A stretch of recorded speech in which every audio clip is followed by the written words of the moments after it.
तीन बहनों की लालची भाभी। करिश्मा, रेशमा और मनीषा तीन बहनें हैं। उनका एक भाई भी है, मयंक। मयंक अपनी बहनों को बहुत प्यार करता है, लेकिन मयंक की पत्नी सविता इस मामले में मयंक से बिल्कुल ही अलग है।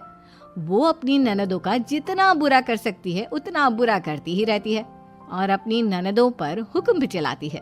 करिश्मा, करिश्मा, तुमने अभी तक नाश्ता नहीं बनाया? तुम्हारे भैया को ऑफिस जाने में देर हो रही है। हाँ भाभी, बस अभी बनाती हूँ। करिश्मा, तुम ये ढीलापन छोड़ दो। कल को पराए घर जाना है। वहाँ अगर तुम इस तरह से काम करोगी तो लोग क्या कहेंगे कि माँ ने और भाभी ने कुछ सिखाया नहीं। और तुम्हारी दोनों बहनें कहाँ हैं? अब रेशमा मार्केट गई है और मनीषा सो रही है। क्या? सुबह के 8 बज रहे हैं और ये महारानी अभी भी सो रही है? ये कहते हुए सविता अपनी सास दुर्गा देवी के पास जाती है। माँ जी, देख रही हो अपनी बेटियों के तौर तरीके? क्या हुआ बहू, सुबह सुबह क्या कर दिया मेरी बेटियों ने?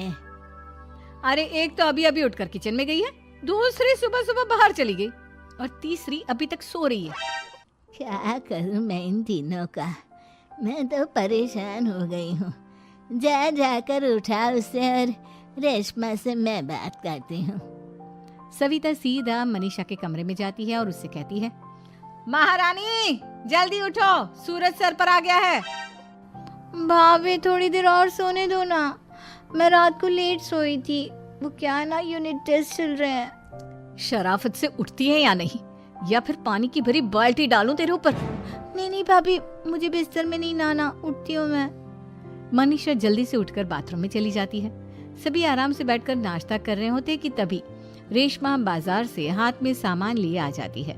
रेशमा को देखते ही सविता उस पर बरस पड़ती है। लो, आ गई महारानी। ऐसा भी क्या सामान लाना था जो सुबह आंख मलते ही बाजार की तरफ रवाना हो गई? भाभी, कल आप ही तो चीख रही थी कि घर का सारा सामान मुझे ही लाना पड़ता है, घर में किसी को भी किसी का